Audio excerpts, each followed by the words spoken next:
하나님의 말씀 보시도록 하겠습니다. 우리 하나님의 말씀은 요한일서 3장 1절로부터 8절까지 말씀입니다. 조금 깁니다만 이건 한번 다 읽어보도록 하겠습니다. 요한일서 3장 1절부터 8절 한 절씩 교독합니다. 보라, 아버지께서 어떠한 사랑을 우리에게 주사 하나님의 자녀라 일컬음을 얻게 하셨는고 우리가 그러하도다. 그러므로 세상이 우리를 알지 못함은 그를 알지 못함이니라.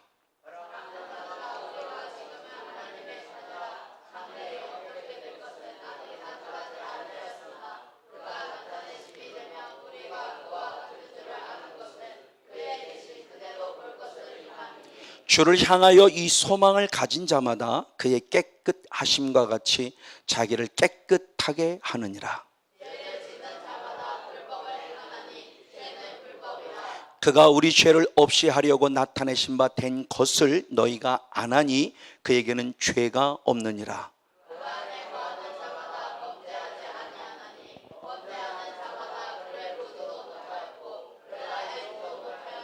자녀들아, 아무도 너희를 미혹하지 못하게 하라. 의를 행하는 자는 그의 의로우심과 같이 의롭고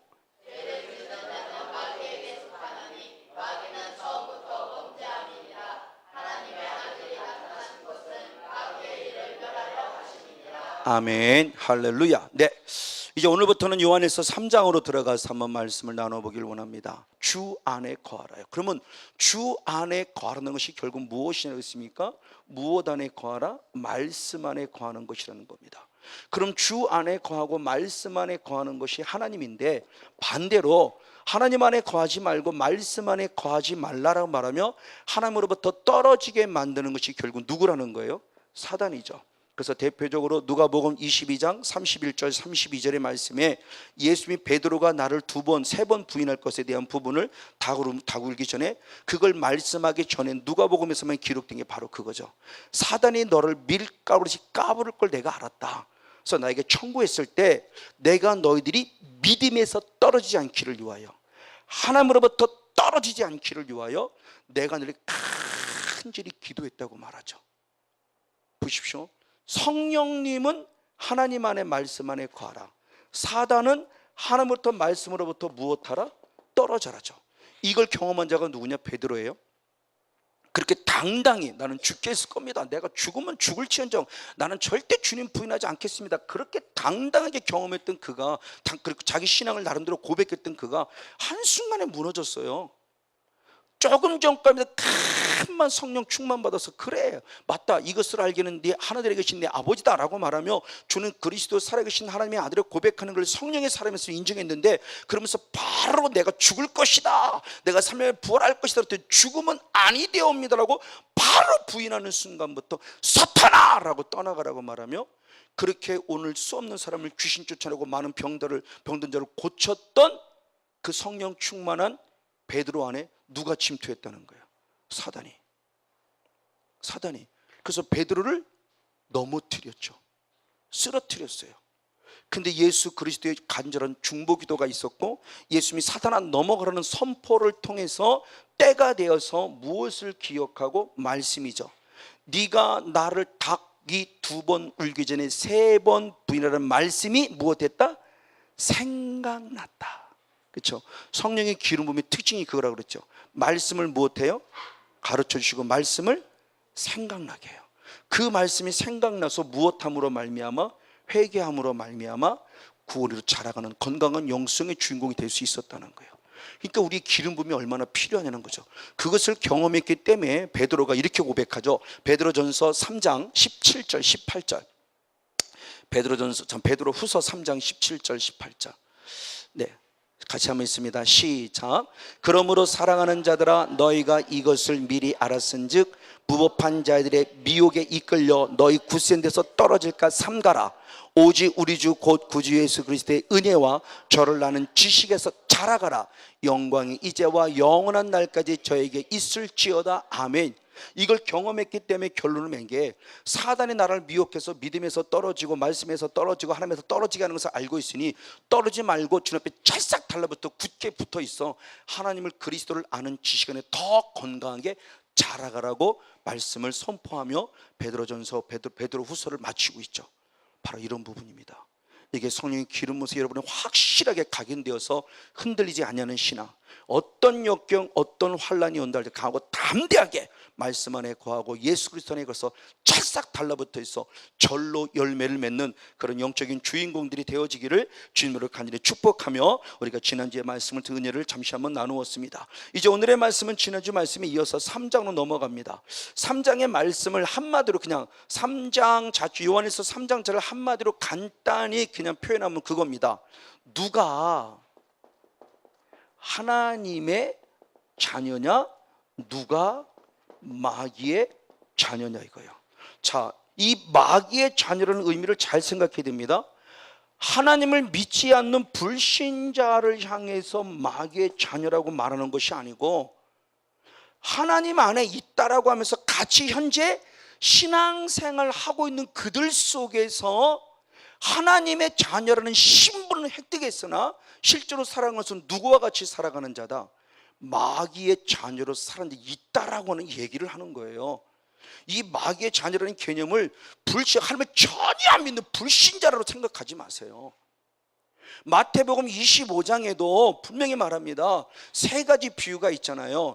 달란트의 그 기름 부음 받은 자의 비유가 있고, 그리고 달란트의 비유가 있고, 그리고 마지막 양과 염소의 비유가 있어요. 그럼 기름 준비 안 된 사람이 불신자입니까? 신랑 맞이가 또 나갔던 우리들이에요. 한 달란트 받은 자는 예수를 안 믿는 불신자입니까? 나름대로 예수 믿어 주신 달란트를 가진 은혜를 가진 자예요. 염소가 불신자입니까? 아닙니다. 우리가 똑같이 예수를 믿는다고 말하는 사람 중에 한 사람이에요. 불신자가 아니에요. 근데 예수 믿는 사람 중에 분명히 기름 준비되지 못해 예수를 신랑으로 맞이하지 못하고 한 달란트 때문에 충성하지 못함으로 말미암아 저 슬픔 있는 곳에 이를 갈며 어두운 곳에서 바득바득 이를 갖는 사람이 있다고 말했고, 작은 예수를 영접하고 작은 예수를 대접하지 못한 자들은 마귀를 위하여 예비된 어디에 들어간다? 주님은 노골적으로 지옥에 들어간다고 말하고 있는데, 우리의 구원에 가는 부분의 모습을 어떻게 할 거냐는 거예요. 이 부분의 모습을 총괄적으로 한번 생각해 보면서 오늘 1절로부터 8절까지 말씀 가운데 중심적인 부분을 통해서 나는 누구인가라는 관점으로 한번 생각해 보려고 그래요. 나는 누구인가? 자기 정체성을 찾는 거죠. 나는 누구인가라는 관점입니다. 자, 이 부분 속에서 오늘 사도 요한이 먼저 말할 때 요한일서 3장 1절 2절 말씀만 다시 한번 보겠습니다. 요한일서 3장 1절 2절입니다. 네, 한 목소리로 같이 한번 있습니다. 시작. 보라, 아버지께서 어떠한 사랑을 우리에게 주사 하나님의 자녀라 일컬음을 얻게 하셨는고 우리가 그러하도다. 그러므로 세상이 우리를 알지 못함은 그를 알지 못함이니라. 사랑하는 자들아, 우리가 지금은 하나님의 자녀라. 이제 거기까지만 일단 할게요. 후반부의 모습은 좀 더 설명하고, 자, 사도 요한이 성령의 기름 부음 속에서 그의 가르침을 통해서 거짓 선지자가 누구인가를 이미 알려줬죠. 거짓 선지자가 누구인가를 알려줬고, 그러므로 거짓 선지자에게 미혹되지 않기 위해서는 어떻게 될 것이냐? 주 안에 거하라, 말씀 안에 거하라고는 핵심적인 부분을 알려주셨어요. 그리고 바로 이어서 뭐를 얘기냐? 그런 나의 정체성에 대한 부분을 얘기하면서 나는 과연 누구인가를 얘기했을 때 사도 요한이 나는 지금 누구라고 말합니까? 하나님의 누구라고 그래요? 자녀다. 그러면서 2절 말씀에 지금 내가 누구냐의 모습 속에서 지금 내가 하나님의 자녀라고 말하고 있는 부분이에요. 자, 하나님의 자녀라고 하는 부분, 나의 정체성, 오늘 나와 우리들의 모습. 자, 요한일서가 쓰여진 배경이 중요합니다. 요한일서에 쓰여진 배경이 결국은 누구 때문이라고 했어요? 영지주의라는 이단에 대해서 미혹받지 않게 하고 쓰여진 배경이라고 그랬어요. 지금도 구원파와 같은 이런 또 그런 또 뭐였죠? 신천지와 같은 또 여자 하나님의 교회 같은 이런 이단들이 있는데, 이런 이단들로부터 우리가 정확하게 신앙 안에 서기 위해서는 사도 요한이 쓰인 요한일서 1장부터 5장까지가 확실할 것 같아요. 이 부분의 모습이에요. 자, 그 부분을 얘기하면서 나의 정체성이에요. 내가 누구냐라는 부분 속에 얘기할 때 하나님의 자녀라는 겁니다. 하나님의 자녀라고 말할 때 요한일서 5장 3장 4장에도 마치 쭉 나왔을 때 계속 반복되는 또 다른 하나의 단어가 뭐냐면 하나님께 무엇한 자로냐? 난 자라고 그래요. 자, 즉 어떻게 하면 하나님의 자녀라는 것을 쓸 때 요한복음 1장 12절의 말씀에 보면 영접하는 자 그럽니다. 그러면서 곧 그 이름을 무엇하는 자? 믿는 자라고 말하죠. 맞아요? 근데 똑같은 영접하는 자, 곧 그 이름을 믿는 자가 하나님의 자녀예요. 근데 사도 요한은 똑같은 표현을 될 때 하나님께 난 자라고 표현합니다. 그때 우리는 의식으로 하는 거야. 아, 하나님의 자녀를 말하는구나. 그럼 하나님께 난 자가 누구냐? 요한일서 5장 1절 역시 봅니다. 요한일서 5장 1절 네, 역시 봅니다. 같이 한번 있습니다. 시작. 예수께서 그리스도이심을 믿는 자마다 하나님께서 난 자니 또한 내신 이를 사랑하는 자마다 그에게 난 자를 사랑하느니라. 할렐루야. 그러면 누가 하나님께 난 자입니까? 똑같이 예수께서 그리스도이심을 무엇하는 자예요? 믿는 자, 그 영접하는 자. 그러니까 결국 하나님의 자녀가 하나님께 난 자라는 같은 의미를 가지고 있다는 거죠. 자, 그런데 이 은혜에 대해서 깊이 이 구원받은 하나님의 자녀는 구원에 대해서 아주 깊이 영적으로 새롭게 깨달은 자예요.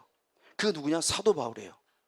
사울의 영성을 가졌을 때는 잘 깨닫지 못하던 그가 다메토상을 통해서 사울 바울의 영성으로 바뀌고 느낀 거예요. 그러니까 신학이라는 부분이 참 중요하구나. 저는 성결교 목사이기 때문에 예지 예정에 대한 부분으로 공부를 해왔고 그렇게 교육을 받아왔어요. 그러니까 교리가 먼저 앞서 이런 문제를 가져온 것 같아요.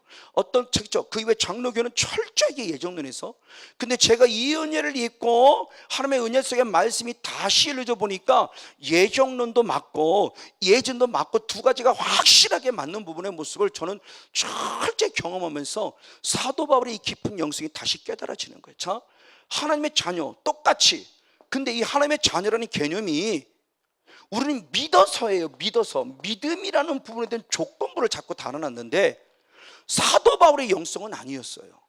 저도 이게 새로 깨달아요. 창조전의 영적 역사가 조금 열려진 게 깨달아지는 거 이게. 그러면 사도 바울의 영성은 어떤 영성이었느냐? 에베소서 1장 4절로부터 5절까지 말씀이 있습니다. 구원의 개념을 얘기했을 때 이렇게 표현합니다. 에베소 1장 4절로부터 5절 시작. 곧 창세전에 그리스도 안에서 우리를 택하사 우리로 사랑 안에서 그 앞에 거룩하고 흠이 없게 하시려고 그 기쁘신 뜻대로 우리를 예정하사 예수 그리스도로 말미암아 자기의 아들들이 되게 하셨다. 자, 하나님의 자녀가 되었다는 거예요. 근데 하나님의 자녀가 되었다는 우리의 그동안 개념은 내가 이 땅에서 무엇해서? 믿어서예요. 이 땅에서 믿었어요. 근데 사도 바울은 아니었어요. 창조전의 영적 세계가 부족하지만 저도 이 말씀을 새로 그러니까 이미 창조 이전에 영적인 세계에서부터 주님의 나를 무엇하였다? 택하였다. 5절의 말씀에 무엇했다? 예정했다. 그래서 누구를 만들었다? 하나님의 아들. 자, 이것이 제 안에 들어오는 겁니다. 이제 맞아요. 그럼 저와 여러분의 영성은 제가 이번에 5월 달에 부산에 가서 선교했을 말씀 성경 전하면서 천주교에 있다가 예수를 믿은 지 2년이 채 안 되는 사람이에요. 그분이 제가 이 창조전의 영적 세계에 대한 구원에 관한 부분을 얘기했을 때 너무너무 감사하다고 자기 자신의 정체성을 내가 창조전의 영적 세계부터 나는 이미 택함받은 자녀로구나 이게 확실히 오니까 막 얼마나 감사한지 그 말을 표현을 못하겠다는 거예요. 할렐루야. 여러분, 그러니까 내가 예수를 믿은 것, 그 믿은 것까지도 내가 믿은 게 아니라는 거예요. 절대 주님의 은혜를 믿어졌기 때문에 구원받음의 자녀라는 겁니다. 할렐루야. 그러니까 여러분 스스로의 정체성에 대한 부분의 모습을 다시 한번 바꿔보세요.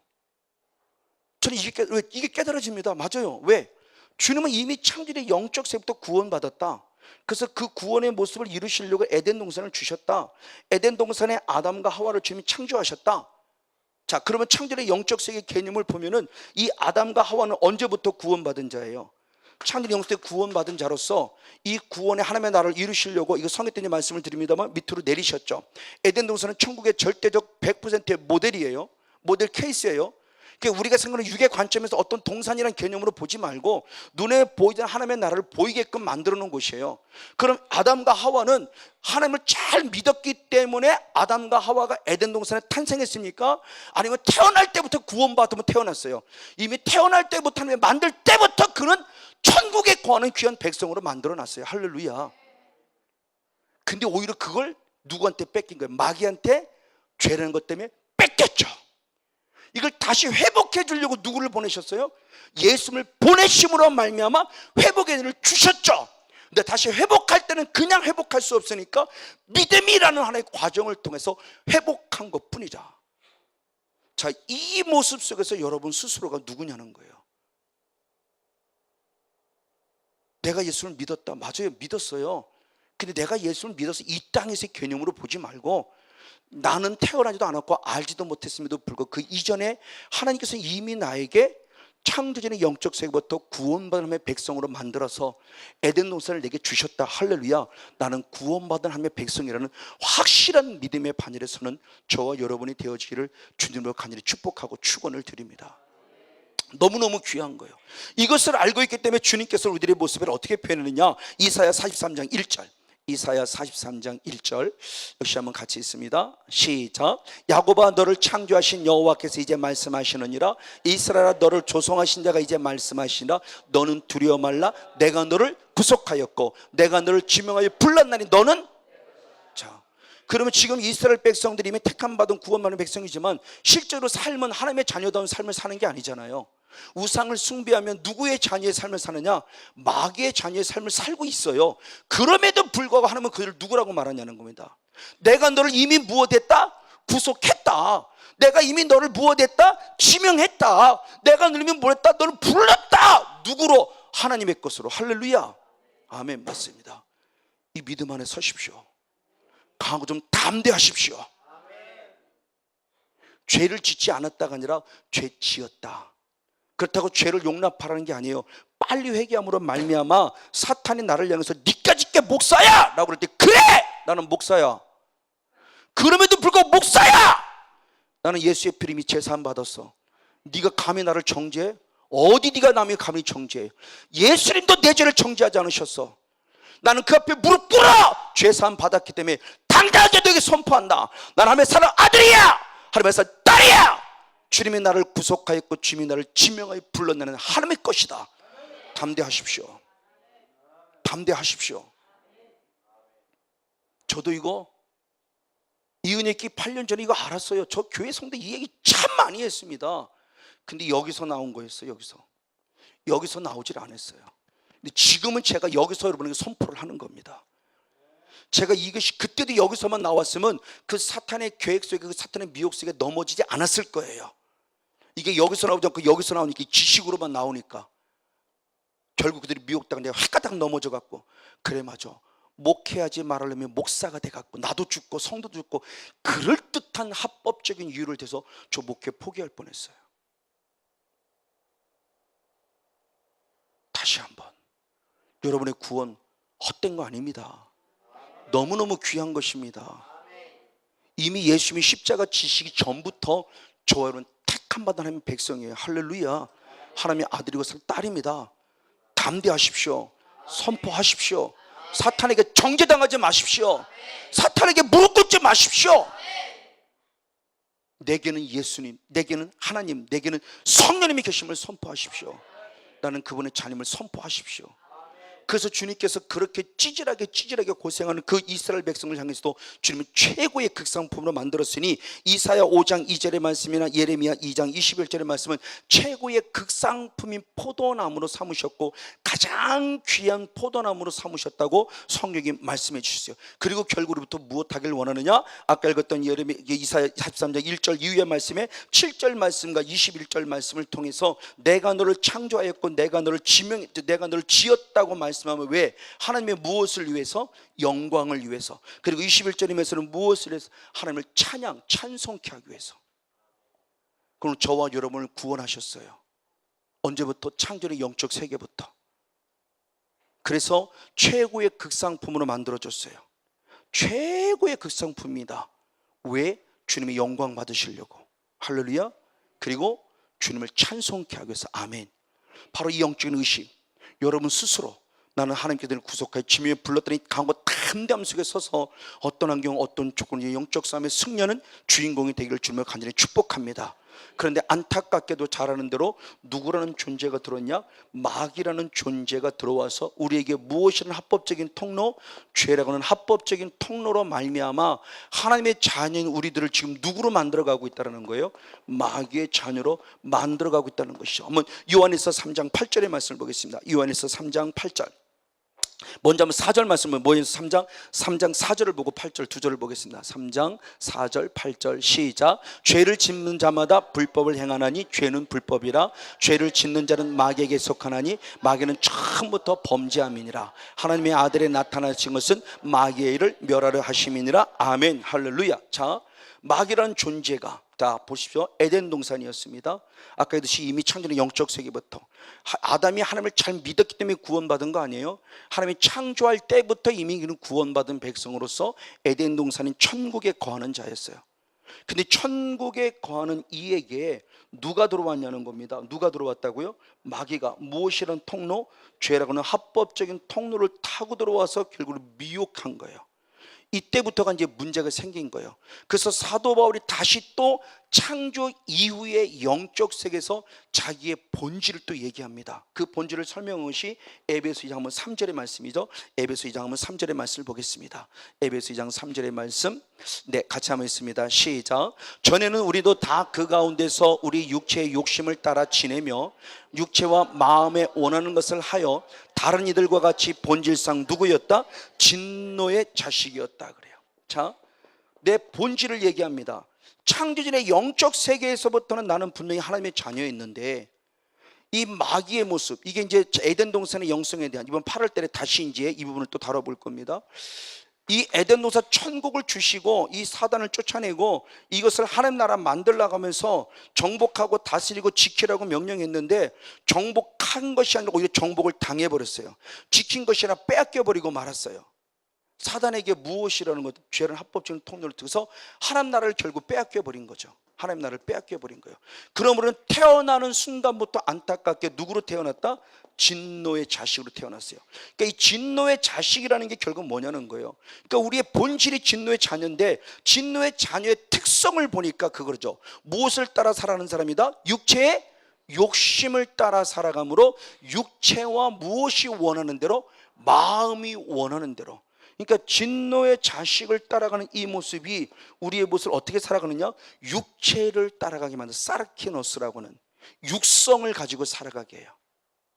하나님의 자녀는 바로 영성, 신령한 영성으로 살아가야 되는데 어느 순간부터 눈에 보이는 신령한 영성이 아니라 자꾸 눈에 보이는 육성을 가지고 살아가게 한다면 나는 진노의 자식, 예수님을 나의 구원자로 믿어 신분의 세탁이 돼서 하나님의 자녀라는 신분을 얻었지만 하여튼 내가 계속 육의 욕심을 따라 구습을 쫓는 옛사람에 머물러 있다 한다면 구원 얻은 하나님의 자녀이지만 여러분이 지지난주 성령의 기름 부은 6번째 시간 말한 대로 구원에 이르도록 계속 성령의 능력을 통해서 구원에 이르도록 자라지 못하고 계속 옛사람에 머물러 있다?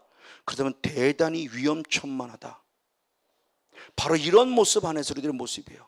그러면 육체의 욕심을 따라가 짓는 이게 그럼 누가 그러는 거냐는 거죠. 2절을 봅니다. 에베소 2장 2절에 답이 나와 있죠. 에베소 2장 2절의 말씀 역시 한번 같이 읽습니다. 시작. 그때 너희가 그 가운데서 행하여 이 세상 풍속을 쫓고 공중의 권세 잡은 자를 따랐으니 곧 지금 불순종의 아들들 가운데 역사하는 영이야. 즉 나를 육체의 욕심을 따라가게 만들어요. 성권용 목사를 육체의 욕심을 따라가게 만들어요. 아까 초반절에 말씀드린 성권용 목사, 어느 목사님 쳐놓고 교회 부흥되기 싫어하는 목사는 아무도 없어요. 그럼 과연 성권용 목사가 교회가 부흥되길 원하는데 성경 말씀 그대로 날마다 구원받는 자가 더해서 하나님 나라를 확장시키기 위한 목적 안에서 교회가 부흥되기를 원하느냐? 정말 솔직히 저부터 시작해 여기신 목사님들 다 한번 솔직히 한번 생각해. 하나님이 질문한다면 뭐라고 답할 거라는 거죠. 그건 여기로는 알아요. 그러나 내 마음 중심, 이 중심성은 그게 아니잖아요. 목회자한테 뭔가 인정받고 싶어, 선배한테 인정받고 싶고, 후배들 이만큼 목했다고 말해 뻥이 좀 어깨에 뻥이 좀 올라가고 싶은 이 욕심 때문에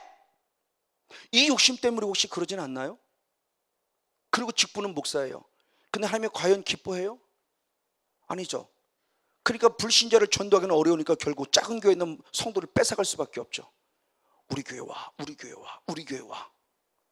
그럼 개척교회는 정말 성도한 사람 양육시켜 이제 뭔가 일꾼을 삼아놨다 그러면 큰 교회 갈래요. 거기는 시스템도 잘 돼 있고, 거기는 뭐 뭣도 있고, 여기는 맨날 뭣도 없고 뭐.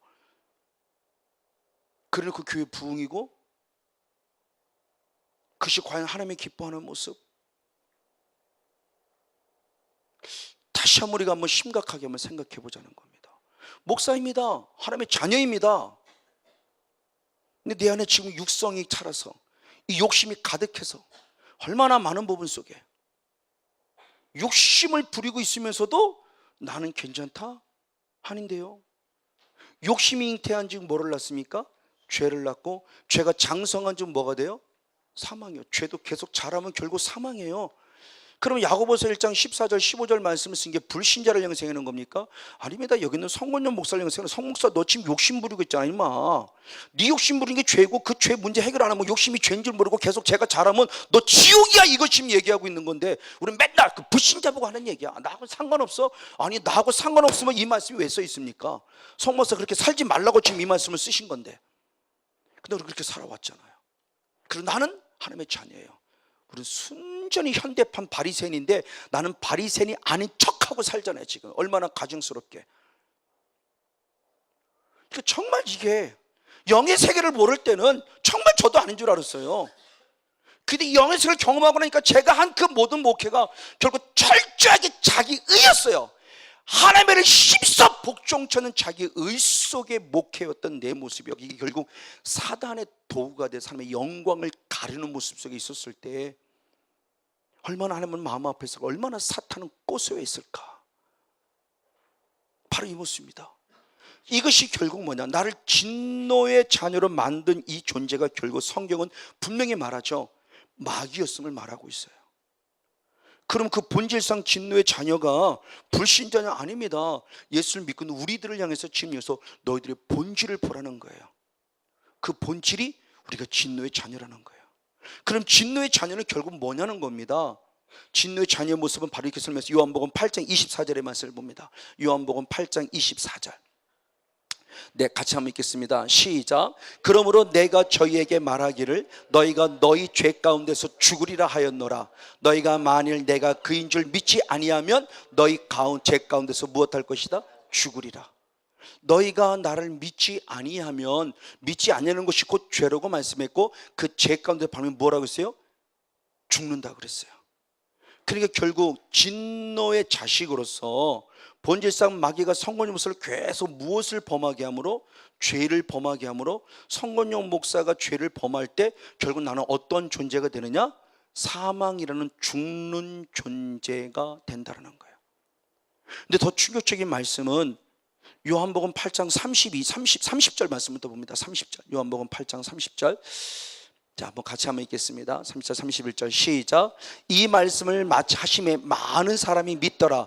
그러므로 예수께서 자기를 믿은 유대인들에게 이르시되 너희가 내 말에 거하면 참 내 제자가 된다 그랬어요.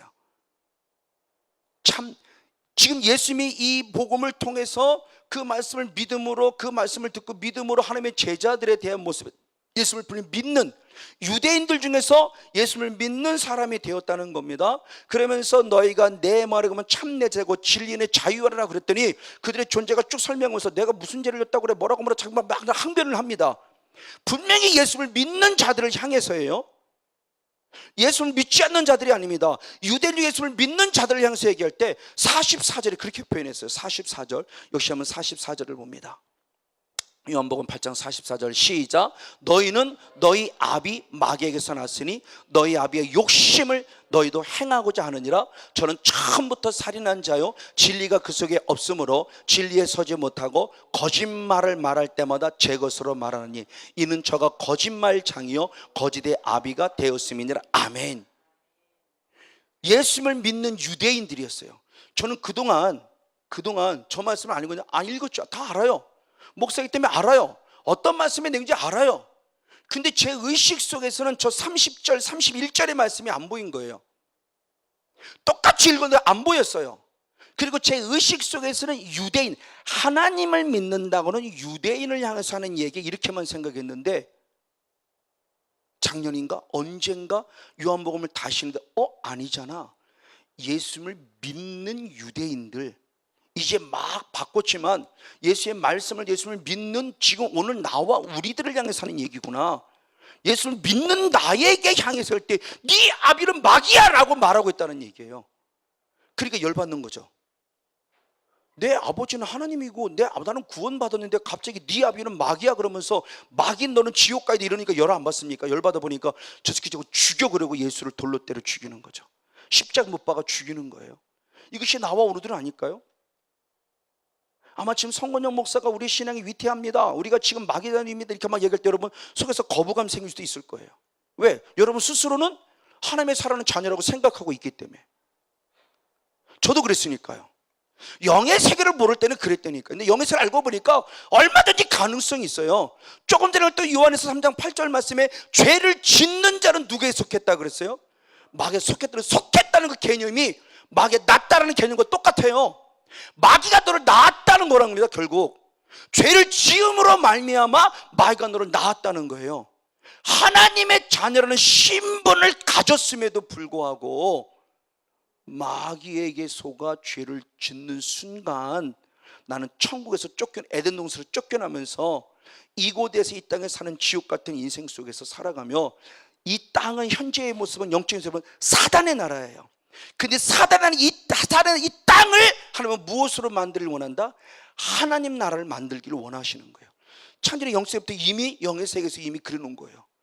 그래서 이 땅의 주인을 이 땅의 임금이 이 땅의 신을 누구라고 합니까? 마귀라고 그러죠. 너는 이 세상의 신이다, 이 세상의 임금이라고 그런 거예요.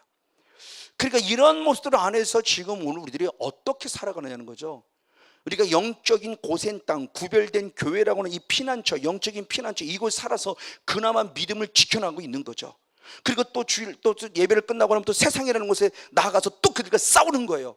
근데 싸우는 것에 대한 별 영의 의식을 가지고 있지 않고 그냥 그렇게 살아가며 죄짓고 아이고 죄짓 괜찮아 뭐 한번 죄질 수 있지라고 이렇게 말하며 살아가면서 나는 또 하나님의 자녀라고 또 찾아오니 하나님의 긍휼의 은혜 때문에 그런 근근히 버티고 있는 것이지. 그럼에도 불구하고 죄 문제가 해결되지 않고 계속 살아간다. 근데도 내가 마땅히 이 땅에서 삶이 딱 끝나는 순간 천국 간다. 성경은 그렇게 말하고 있지 않다라는 거예요. 지금 이 부분의 모습을 좀 다뤄보고 싶은 거예요. 자, 그분의 모습 맞아요. 이렇게 우리가 그러면 이렇게 우리가 진노의 자녀가 된 이유의 모습은 결국 뭐냐고 했을 때 한 사람 아담 때문이었어요. 자, 로마서 5장 12절의 모습을 봅니다. 로마서 본질상 진노의 자식이 될 수밖에 없었던 이유입니다. 로마서 5장 12절 시작. 이러므로 한 사람으로 말미암아 죄가 세상에 들어오고 죄로 말미암아 사망이 왔나니 이와 같이 모든 사람이 죄를 지었으므로 사망이 모든 사람에게 이르렀느니라. 아멘. 그러면 왜 내가 이렇게 본질상 진노의 자녀로 태어날 수밖에 없었는가 라고는 관점이에요. 로마서 5장 12절의 말씀에 사도 바울은 분명히 답을 달았어요. 그것이 결국 뭐냐? 한 사람 누구 때문이라는 거예요. 아담 때문이죠. 한 사람 아담 때문에. 첫사람 아담, 산영이었던, 살려주는 영이 아니라 산영이었던 첫사람 아담이 무엇을 범함으로? 죄를 범으로 이게 결국 뭐가 왔어요? 사망이 왔어요. 근데 이 흐름이, 영성의 죄성의 흐름이 지금까지 그대로 흘러들어서 이제는 한 사람 아담이 아니라 누가? 모든 사람이 똑같이 뭐를 범함으로? 죄를 범으로 우리에게도 무엇이 왔다고 그래요? 사망이 왔다고 합니다. 한 사람 아담 때문이에요. 그럼 오늘 본질상 내가 하나님의 자녀였음에도 불구하고 오늘 내가 본질상 진노의 자녀로 태어날 수밖에 없었던 이유, 죄 속에 빠질 수밖에 없었던 이유는 성경 말씀을 보면 한 사람 아담 때문이었다고 말하며 내 의도와 의지와 상관없이 결국 우리는 죄 가운데 태어났다고 흔히 말하는 원죄를 가지고 태어나는 거죠. 원죄. 그래서 기독교는 성선설이 아니라 성악설이죠. 응애하고 태어나는 순간부터 죄를 한 번도 자범죄를 짓지 않았음에도 불구하고 그 아기는 의인으로 태어나면 누구로 태어나요? 죄인으로 태어나요. 억울하게 그지없어요. 그럼 왜? 하나님의 언약을 범하였기 때문이라고 그래요. 호세아 6장 7절을 봅니다. 호세아서 6장 7절. 호세아서 6장 7절의 말씀을 같이 읽습니다. 시작. 저희는 누구처럼? 아담처럼 무엇을?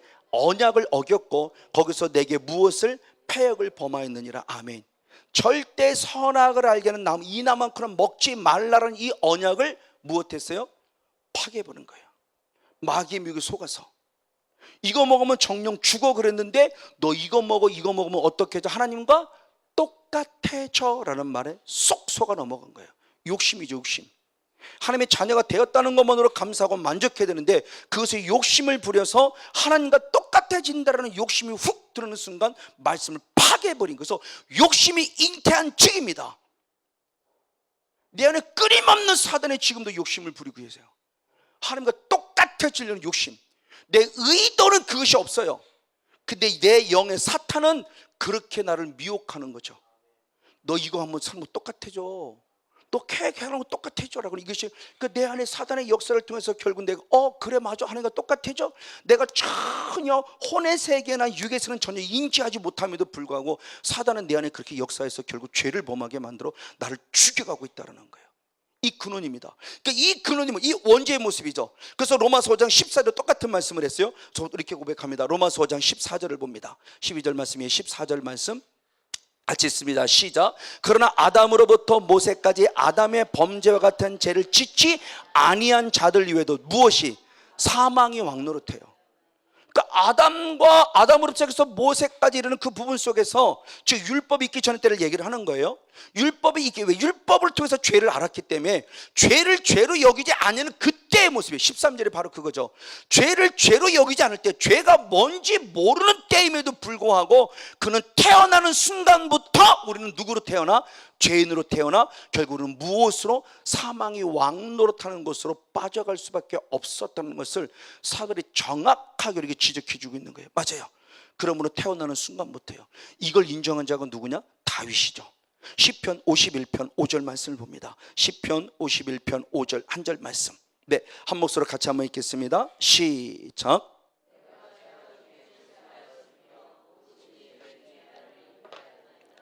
아멘. 그걸 하나님의 뜻대로 살려고 성령의 사람으로서 날마다 주님과 교통하고 교제하며 항상 하나님께 여쭤보면서 영성 안에 살았던 그 사람이 한순간 넘어졌습니다. 잤기 때문에 넘어졌죠. 그래서 영적으로 잠자게 하는 게 중요한 부분이라 성경 때 많이 말씀을 드렸어요.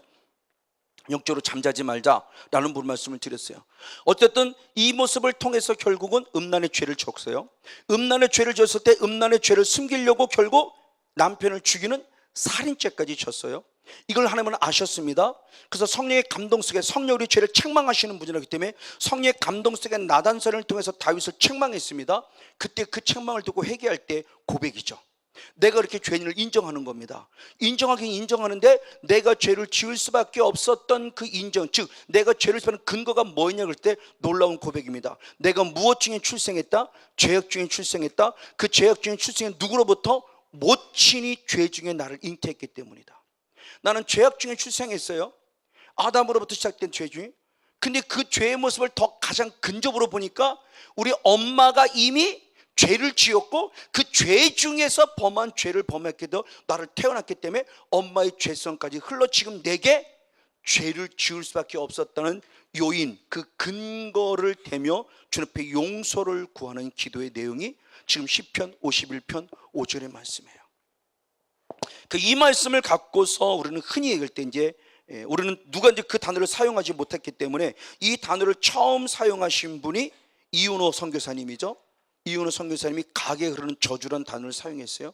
그래서 우리도 알지 못하는 은연 중에 이 단어를 많이 사용했어요. 근데 저는 그것도 별로 마음에 들진 않았어요. 그래서 모르겠어요. 그래서 근데 아까 얘기했던 그분이 같이 겸해서 나온 메시지를 보내서 겸해 나오는 그 메시지의 모습이에요.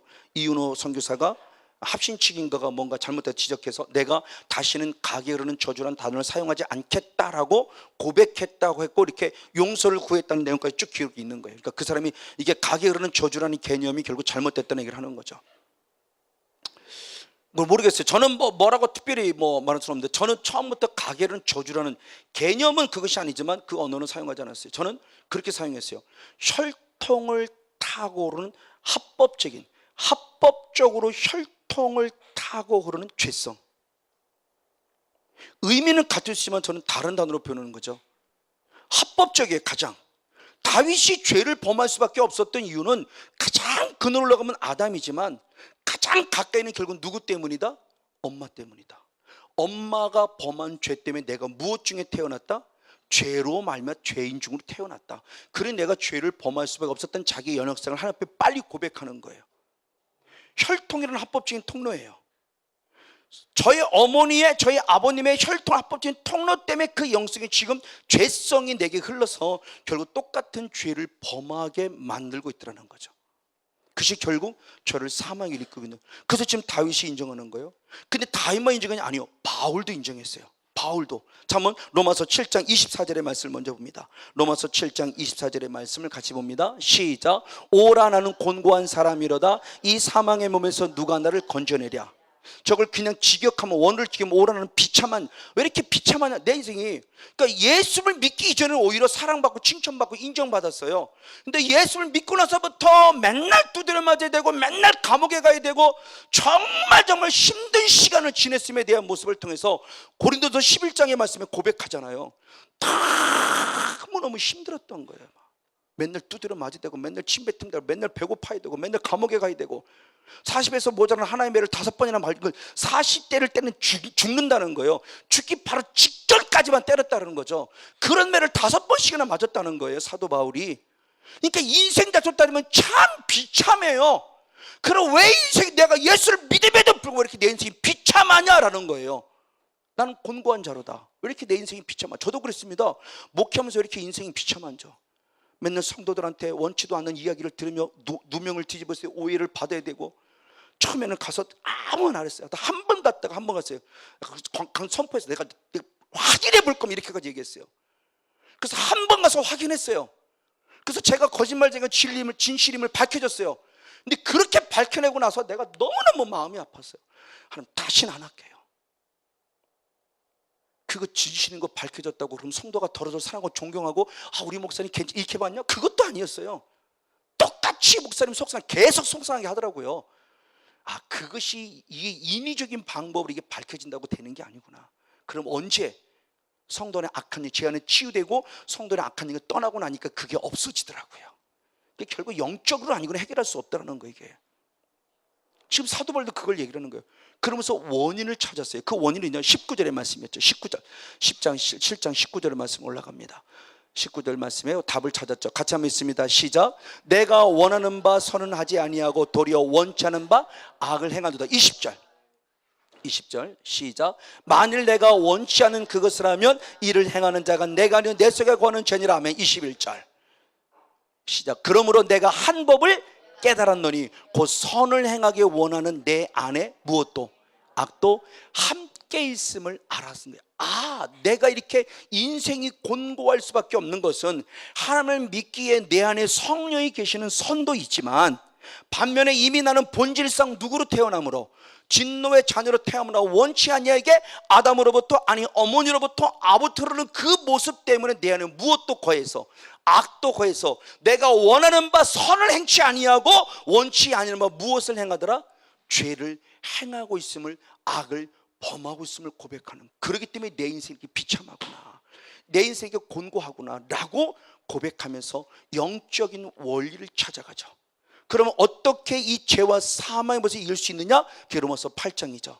로마서 8장 1절 2절의 말씀이 결국 생명의 성령의 법으로만 이길 수 있음을 고백하는 겁니다. 할렐루야. 그러니까 영이 아니고는 안 된다는 거예요. 성령님. 그러니까 네 죄를 범하는 존재가 단순히 눈에 보이는 죄가 아니고 죄를 범하는 죄성인 눈에 보이는 마귀라는 영이 있더라는 거죠. 얘가 나를 자꾸 곤혹해 하는 거, 죄를 범하게 함으로. 왜? 태어나는 상 원죄라고 하는 합법적인 통로, 혈통을 합법적인 통로를 계속 나를 무엇을 범하게 함으로? 죄를 범하게 함으로. 이것이 지금 사도 바울이 근거를 찾아, 내가 이렇게 되었구나 라는 모습을 고백하는 여기 바로 이런 부분입니다. 맞아요. 그래서 결국 뭐냐? 예레미야 22장 21절 말씀을 봅니다. 예레미야 22장 21절 시작. 내가 평안할 때 내가 내게 말하였으나 내 말이 나를 듣지 아니라 하였나니 내가 어려서부터 내 목소리를 청종치 아니함이 내 습관이라. 하나님이 평안할 때 쉽게 얘기하면 좋은 목소리 하면서 좋은 소리 하면서 내 말 들어라, 지금 회개할 때다, 돌아와 라고 말하지만 그들이 말합니다. 듣지 않았다고 그래요. 그러면 왜 듣지 않았냐 그랬더니 내가 언제서부터? 어려서부터 나는 하나님 말씀을 듣지 않는 것이 내게 무엇이다? 이 더러운 습관.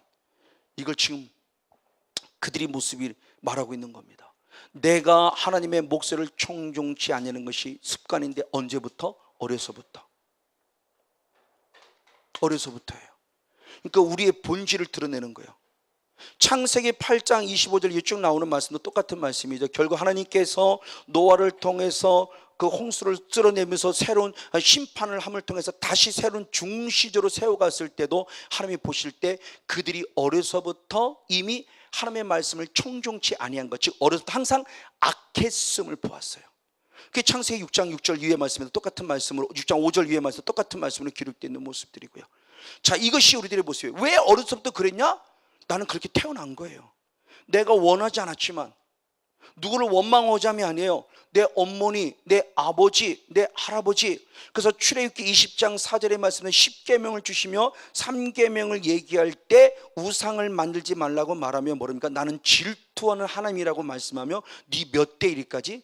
3대 4대 1이기까지라고 그러죠. 그렇죠? 이 할아버지의 잘못된 영성 때문에 누가 손자 손녀들, 증손자 증손녀들까지도 아픔을 당하고 고통을 당한다는 거예요. 내 죄 때문에, 이 할아버지 때문에, 이 할아비 될 때문에. 저는 이 부분에 대한 모습에서 이 영성을 깨닫기 전에도 성경 근거 속에서 그런 모습으로 말씀했어요. 당신들이 잘하면, 당신들이 잘할 때 당신들이 축복받음이 아니라 당신들 때문에 당신 후손이 축복받는다. 그러나 당신들이 잘못하면 내가 아픔을 당하는 것이라 내 후손들이 아픔을 당한다. 이 은혜를 깨닫기 전에도 저는 중점대로 말씀 중심 사역을 해왔기 때문에 철저하게 성들이 가르쳤는데 제가 그 꼴을 당한 거죠. 그 지식으로만 전했지 이것이 내게 지금 적용되고 있고 내가 지금 그런 상황에서 살고 있다는 것을 나는 전혀 못 깨달은 거예요. 그때가 정말 목회를 포기할 지금까지 가서 경험이 되고 보니까 이게 진짜였구나. 이게 지금 내 할아버지 때문에, 내 어머니 아버지 때문에 지금 내게 이 영성 때문에 이 목회를 못하게 하려고 그 저주스러운 모습이 극적인 순간 속에 드러나서 나를 이렇게 힘들고 어렵게 만들어놨구나. 것을 제 경험을 통해서 깨달은 거예요. 그렇게 설교를 기가 막히게 했어도 저는 경험되지 않았고, 왜? 축복도 못 받아봤고 저주도 안 받고 그럭저럭 살아갔어요. 근데 그것이 아니었던 거죠. 목회가 탄력받고 75명 부흥되고 탁 탄력받으려고 하니까 더 이상 이제는 부흥되어서는 안 되기 싶으니까 여기서 딱 끊어버리는 거죠. 그래서 와장창 무너지게 만드는 거예요. 이게 지금 영의 세계를 경험하고 보니까 이 말씀이 진리라는 것이 새록새록 새로워지면서 이 부분의 모습이었고, 이걸 내 놓치고 있었구나. 이게 다시 깨달아지는 거예요. 어쨌든 바로 이런 모습들이에요. 그래서 결국 아까 얘기했던 모습대로 최고의 극상품이었던 내가 어떤 존재가 되느냐, 이사야 5장 2절의 말씀이나 예레미야 2장 20절의 말씀을 통해서 보면 우리의 존재가 결국 어떤 존재가 되냐의 모습에서 얘기할 때 최고의 극상품이 결국 대단히 안타깝지만 들포도가 되고 말아요. 들포도가 되고 말아요. 예레미야 2장 바로 20절 21절 말씀에 똑같은 말씀이 있어요. 가장 귀한 포도나무 심어놓은 우리들의 모습이 가장 좋지 않은 열매를 맺는 나무로 타락해버렸음에 대한 실상을 우리에게 적나라하게 비유적으로 상징하며 지금 말씀해 주고 있어요. 이것이 바로 오늘 모습이에요. 최고의 극상품인데 지금 나는 어떤 최고의 극상품으로서의 열매를 맺고 있습니까? 아니면 마귀 자녀로서의 들포도의 열매를 맺고 있습니까? 내가 목회가 그렇고 내 가정이 그렇고 내 자녀들이 그렇고 내 일상적인 삶이 지금 어떠냐는 거죠. 바로 이런 부분들이에요. 그러니까 이런 부분들의 모습에서 결국으로는 지옥으로 갈 수밖에 없는 연약한 자에 대한 부분의 모습을 지금 성경이 지금 말씀해 주고 있는 겁니다. 그런데 그럼에도 불구하고라는 거죠. 오늘 사도 요한을 통해 우리가 뭘 하느냐? 다시 그럼에도 불구하고라는 거예요. 이렇게 원래는 창조부터 택함 받은 나였다가 대단히 안타깝지만 창조 이후의 세계 속에서 마귀소가 죄를 범하면 진노의 자녀로 태어날 수밖에 없어서 신분은 우리는 분명히 하나님의 자녀라는 신분을 얻어서 신분 세탁은 하나님의 자녀라는 신분을 얻었지만 계속 죄 속에 빠져감으로 말미암아 사망 속에 걸 수밖에 없는 이때에 오늘 지금 사도 요한을 통해서 가지고 뭐냐? 새로운 영적인 정체성을 확인시켜주면서 확정시켜주면서 승리하는 비결을 가르쳐주고 있는 거예요. 할렐루야. 다시 한번 더 말씀을 보겠습니다. 우리의 존재가 어떤 존재인가? 요한일서 3장 1절 말씀을 봅니다. 요한일서 3장 1절. 네, 같이 한번 읽습니다. 시작. 보라, 아버지께서 어떠한 사랑을 우리에게 주샤 하나님의 자녀라 일컬음을 얻게 하셨는고 우리가 그러하도다. 그러므로 세상이 우리를 알지 못하면 그를 알지 못함이니라. 아멘. 이런 부분 속에 있음에도 불구하고 거짓 선적에 미혹되어 쓰러지고 넘어져 또 쓰러지고 넘을 수밖에 없는 그런 연약한 자임에도 불구하고 주님 다시 말씀합니다. 하나님의 자녀라는 것을 다시 상기시켜 주는 거예요. 그러면서 어떻게 우리가 하나님의 자녀가 되었냐는 것을 했을 때 어떠한 사랑이라고 그랬어요. 어떠한 사랑. 그럼 어떠하다는 것이 뭐냐라는 겁니다. 자, 문자적이 아니라 이거는 의미적으로 생각을 해야 되는 거예요. 어떠한이라는 단어를 통해서 어떠한 사랑으로 말미암아. 그때 그 어떠한이라는 단어 그 자체를 보면 문자를 보면 포타포스라는 원어인데 그 뜻이 있습니다. 놀라움을 표현할 때 사용하는 거예요. 그래서 마태복음 8장 27절에 예수님이 바다를 잠잠할 때 제자들이 도대체 어떠하기에 어떠한 사람에게 분명히 예수님을 선생님으로 모시고 있는 제자들인데 예수님이 바다를 잠잠케 할 때 깜짝 놀랍니다. 도대체 예수가 어떠한 사람이길래 바다까지 바람까지 잔잔해? 예수님의 제자예요. 지금 예수님을 따라다니고 있어요. 그럼 저는요, 저도 마찬가지예요. 8년 전에 성건영 목사가 예수님을 바라보는 관점과 지금 이 상태에서 예수님을 바라보는 관점이 천차만별이죠. 이게 결국 뭐야? 믿음이 적은 부분에서 믿음이 조금씩 자라가고 있는 과정 속에 오늘 경험하면 이런 예수님도 또 내일은 이런 예수님도 자꾸 놀라니까 어떠하다는 의미 자체는 뭐냐? 놀랍다. 쉽게 말하면 그거죠. 우리가 흔히 할 때 오 마이 갓 그럽니다.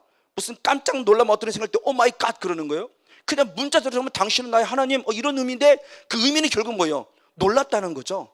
충격적인 세상에 이런 일이 이런 거잖아요. 어떻게 이런 일이 할 때 오 마이 갓 그러잖아요.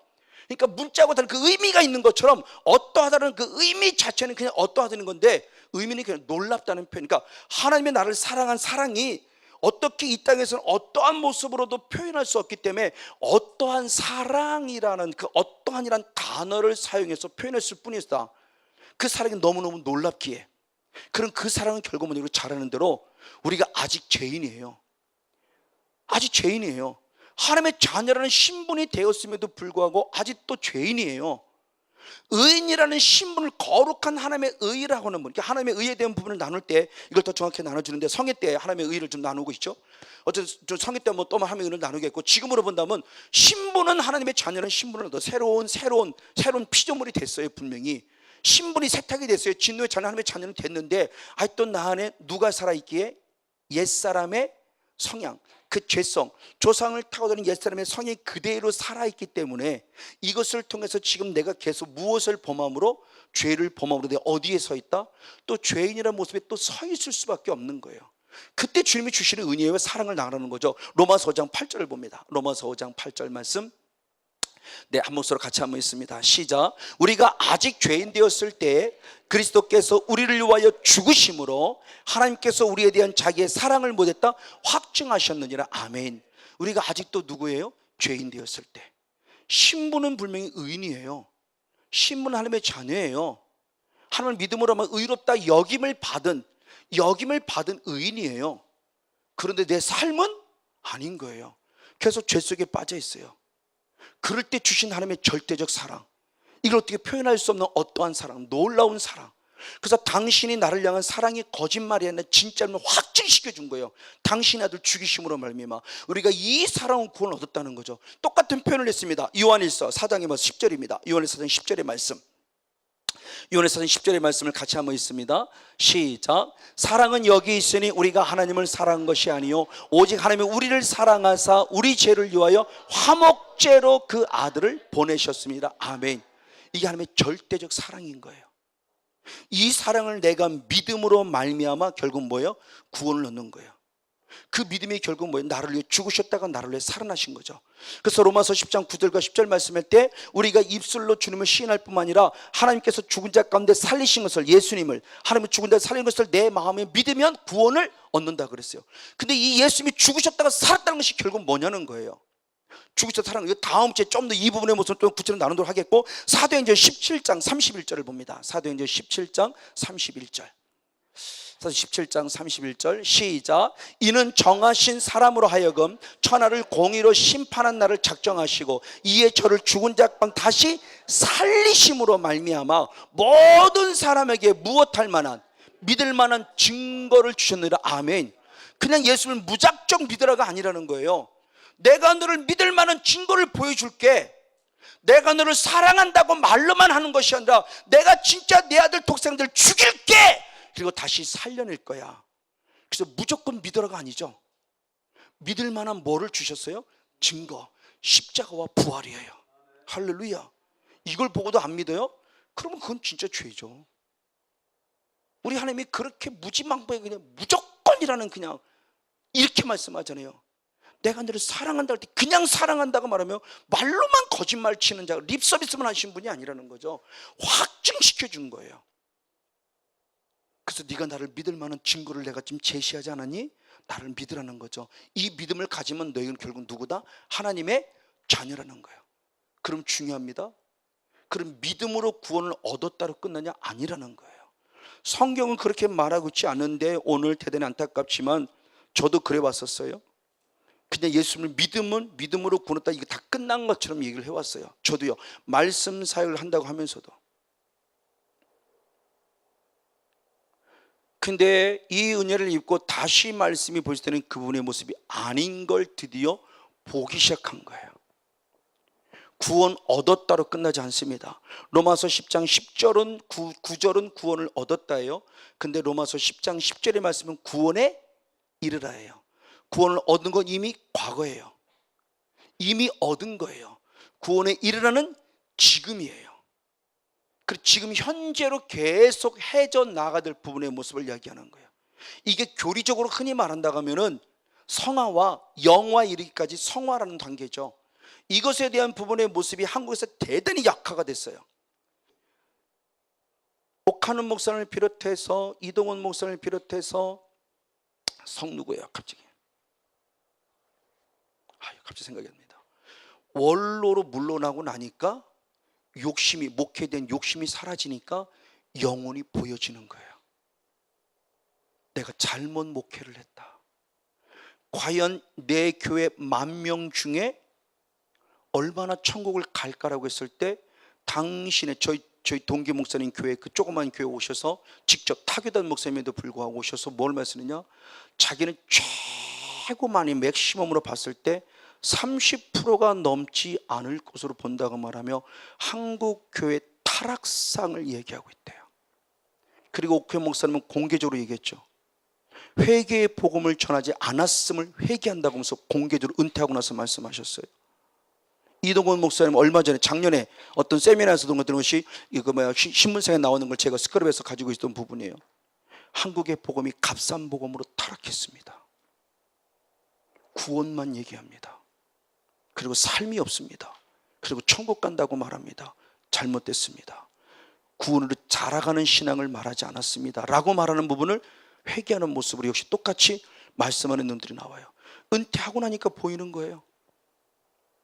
영의 새가 되니까 철저히 보입니다. 이게 이 부분의 모습이 해결이 되지 않으면 우리의 구원 정말 심각하게 생각해야 돼요. 바로 그분의 모습을 다뤄보길 원하는 겁니다. 다시 한번 보겠습니다. 요한에서 3장 2절의 말씀입니다. 요한에서 3장 2절. 같이 한번 읽겠습니다. 요한의 3장 2절 말씀 시작. 사랑하는 자들아 우리가 지금은 하나님의 자녀라. 아멘. 장래에 어떻게 될 것을 아직 나타나지 아니하였으니 그가 나타내심이 되면 우리가 그의 같을 줄을 아는 것은 그의 계신 그대로 볼 것을 이남이라. 아멘. 하반부는 다음 주부터 달아보겠고 봅니다. 사랑하는 자들아 우리가 언제라고 그럽니까? 지금이요.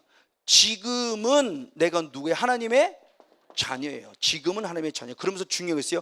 장래에 어떻게 될 것에 대한 부분을 얘기했어요. 장래에 어떻게 될 것은 아직 나타나지 않았다고 표현했어요. 그러니까 지금이란 이분의 모습을 이미, 그래서 신학적으로 얘기할 때 신학자들이 많이 그러죠. 이미와 아직 사이. 이미와 아직 사이예요. 이미와 아직 사이. 이미 우리는 구원을 얻었어요. 근데 아직이에요. 왜? 내가 이 땅에 생명이 살아있는 한. 이 땅에서 목숨이 딱 끊어지고 나면 어떻게 될지 모르지만, 그러니까 그 끊어지기 그까지예요.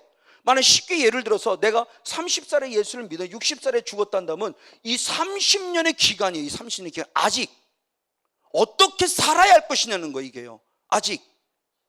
그러니까 이 부분의 모습을 우리가 놓치고 있었던 거예요. 신학적으로는 기가 막히게 얘기는 했었지만 내 거와 되지 않으니까 구원 얻으면 다 됐지. 그리고 기껏 교회 열심히 나와, 예배 빠지지 마, 11조 잘 드려, 주의종 잘 섬겨, 그럼 복 받아, 이것만 얘기했죠. 구원을 지키는, 믿음을 지키는, 지난주 말씀대로 믿음에서 떨어지지 않기 위한, 말씀에서 떨어지지 않기 위한, 하나님부터 떨어지지 않기 위한 그 삶에 대한 모습이 영적인 싸움이라는 것을 인지하지 않았어요. 맨날 축복만 바라봤지. 맨날 병만 고치려고 귀신아 떠나가 그랬지. 구원의 문제에 대해 집중하는 성령사역이 되지 못했던 거예요. 아까 얘기했던 성령사를 반대하는 사람의 의미가 그런 의미였어요. 표정 나타내고 행동 나타내고, 그럼 뭐 할 거냐고. 귀신 쫓아냈다는 거예요. 근데 어제나 오늘 똑같다는 거죠. 귀신 것들을 컬럭컬럭 했는데 자기가 경험해보니까 똑같다는 거예요. 어제 욕할 거 욕 다 하고 죄짓 거 다 하고 지금도 귀신 떠나가도 또 똑같이 하더라. 맞아요. 그거를 위해서 귀신 쫓아내는 거 아니에요. 병 고침 받으러 귀신 쫓아내는 거 아니에요. 그건 하나의 과정일 뿐이에요. 그래서 열매를 보고 아는 겁니다. 귀신이 쫓겨나면 변화가 돼야 돼요. 악한 영이 쫓겨나면 변화가 돼야 돼요. 어제와 오늘이 달라져야 돼요.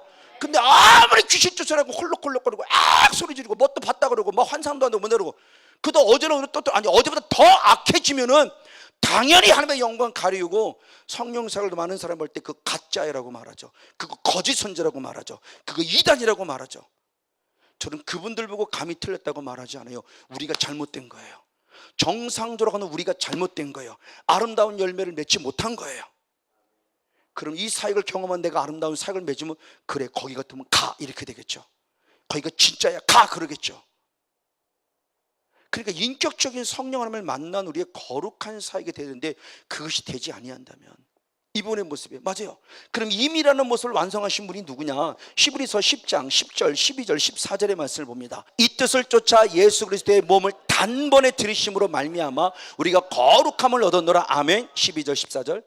오직 그리스도는 죄를 위하여 한 영원한 제사를 드리시고 하나님 우편에 앉으사 저가 한 제물로 거룩하게 된 자들을 영원히 온전케 하셨느니라. 아멘. 그래서 제가 저희 교수님 자주 하는 얘기 있습니다. 단번에 영원히 온전케. 맞아요. 이 십자가의 사건은 단번에 과거의 사건이에요. 그리고 드려지는 이 십자가의 사건은 영원한 제사예요. 사건은 단번의 사건이면 그 효력이 영원한 제사의 효력을 가지고 있기 때문에 우리를 영원토록 어떻게 온전케 만드는 사건이에요. 근데 이건 이미 이루어진 과거의 이미예요. 이미 이게 예수님이 2000년 전에 이루신 사건이에요. 이미 이루셨어요. 이걸 믿음으로 구원이죠. 이걸 잘 설명해 에베소 2장 8절입니다. 에베소 2장 8절. 에베소 2장 8절 말씀. 네, 같이 있습니다. 시작. 너희가 그 은혜를 인하여 믿음으로 말미암아 구원을 얻었나니 이것이 너희에게서 난 것이 아니요 하나님의 선물이라. 할렐루야. 저 구원을 얻었다라고 하는 게 소조죠. 소조예요. 동사. 구원을 얻었다고 말하는데 저 에베소 2장 8절 말씀에 구원을 얻었다라고 하는 저 원어가 완료 수동태인 소조의 완료 수동태인 세소스 매너예요. 세소스 매너예요. 수동태 완료. 완료 수동태, 즉 하나님께서 이미 완벽하게 완료해놨다는 거예요. 내가 구원해 온 것이 아니라 하나님이 이루는 것을 내가 그냥 받은 거예요. 그래서 그 어떤 편에서 지는 얼마도 내가 그런 표현했죠. 구원은 믿음으로 구원 얻었다 마저 이 믿는 것마저도 내 의가 돼서는 안 돼요. 내가 꼭 믿은 게 내 수고가 들어가고 내가 노력이 들어간 것처럼 생각해요. 아니요, 그것마다 하나님의 은혜라는 거예요. 믿어지게 한 게 은혜예요. 그래서 구원을 얻은 건 100% 주님의 선물입니다. 절대적 주님의 은혜라고는 얘기하는 거. 할렐루야. 내 의가 들어갈 수 없다는 겁니다. 완벽한 완료 수동태예요. 바로 이 부분에서 공짜를 얻었다는 겁니다. 맞아요. 그런데 성경은 구원을 얻었다로 끝나지 않고 한 걸음 더 나아가는 신앙을 원하고 있다는 것이에요. 자, 빌립보서 2장 12절을 봅니다. 빌립보서 2장 12절.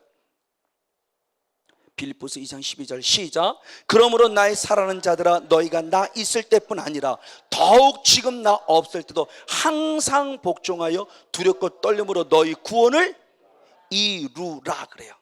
이루라.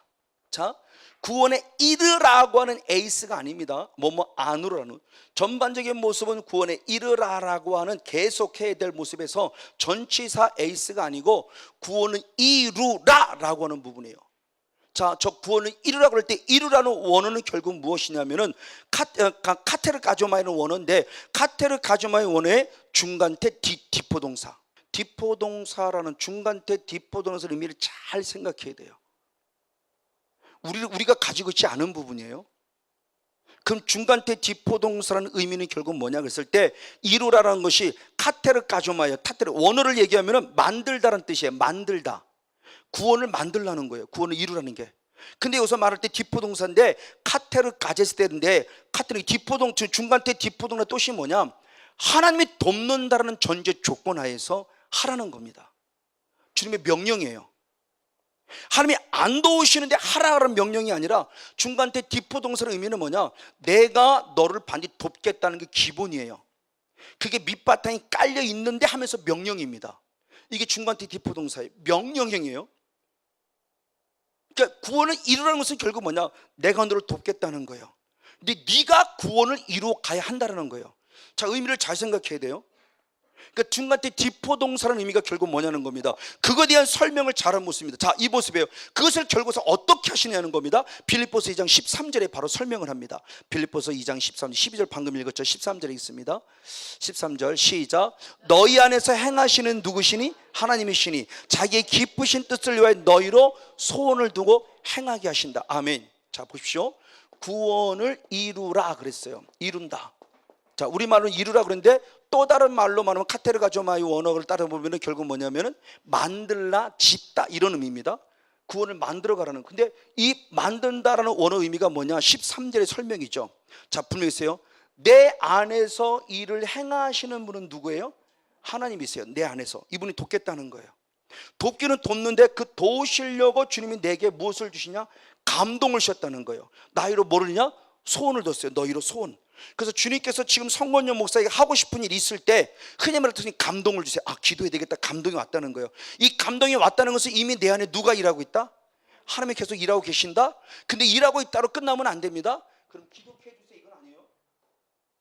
기도해 주세요. 하나님 기도에 감동이 왔으니 기도하게 해주세요. 이게 아니라는 거죠. 아, 기도하는 감동이 왔으면 오늘 저녁부터 기도하는 건 나라는 거예요. 그게 구원을 이루어 만들어가는 나의 순종이라는 겁니다. 그러니까 디포동사의 개념을 얘기를 하는 겁니다. 분명히 주님께서는 구원을 이루라는 명령입니다. 나보고 하라는 거예요. 하라고 할 때 나는 모르니까 네가 알아서 이게 아니고 내가 도울게, 내가 행할게, 네 안에 행할게, 내가 계속 감동 줄게, 행할게, 내가 계속 행하게. 너 할 수 있어. 할 수 걱정하지 마. 내게 능력 좀 할 수 있는 힘 하나님이 하게 해서. 그래, 맞아. 시간이 저러고 이래서 못하는 것이 아니라 바빠서 못하고 피곤해서 이래서가 아니라 하게 하심에 감사해서 내가 피곤해도, 하게 하심에 감사해 내가 바빠도, 하게 하심에 감사해 내가 지금 이 순간에 순종하는 것은 나라는 거예요. 이것이 바로 구원을 이루는, 하나님이 내게 주신 구원의 은혜를 계속 지켜가고 만들어가고 더 키워가고 잘하게 하는 순종임을 얘기하는 겁니다. 이게 디포동사예요. 명령이에요. 명령은 반드시 해야 되는 겁니다. 해도 되고 안 해도 되는 것이 아니에요. 이건 군사적인 용어죠. 복종의 개념입니다. 군사적인 용어인데 안 해요? 그럼 총살감이죠. 그러니까 지금 주님께서 우리들이 뭘 지금 말하고자 하는 겁니다. 맞아요. 이런 부분 속에 주님이 일하시면서 결국 무엇을 했냐, 소원을 두다라는 개념이 결국 현재 능동태고, 행하게 하신다 역시도 현재 능동태예요. 나보고요, 행하시는 성목사 네가 할 수 있어 해. 소원 주시는 것도 주님이 주시지만 소원 주실 때 내 안에 소원을 끌게 해서 이러면서 능동적으로 내 안에서 그런 소원이 막 생각나게 하고 결국 하게 하시는 분 하나님이라는 거예요. 할렐루야. 움직이는 건 나라는 거예요. 내 안에 성령에서 감동을 하게 하시는데 그 움직이는 건 결국 나라는 거예요. 내가 능동적으로 움직여야 돼요. 그래서 현대인 성경은 이것을 의역적으로 표현하면 잘 설명했어요. 현대인 성경으로 빌립보서 2장 13절 한번 더 봅니다. 현대인 성경으로, 현대인 성경으로. 같이 한번 보겠습니다. 시작. 하나님은 자기의 선한 목적에 따라 여러분이 어떻게 자발적으로 행동하도록 여러분 안에서 일하신다. 아멘. 저 말씀을 해석하면 좀 더 쉽게 이해가 되죠. 아, 저거구나. 내 안에서 계속 일하면서 자발적으로, 능동적으로 내 스스로가 움직일 수 있도록 감동없이 일하게 하고 계시구나. 할렐루야. 그 모습이 맞아요. 이렇게 사도 요한은 구원에 이르는 영성을 얘기했을 때 지금과 아직의 상태로 말하는데, 이 영성 역시 사도벌의 영성과도 똑같아요. 대표적인 말씀이죠. 빌립보서 3장 11절로부터 14절까지 말씀. 빌립보서 3장 11절로부터 14절까지 말씀을 같이 봅니다.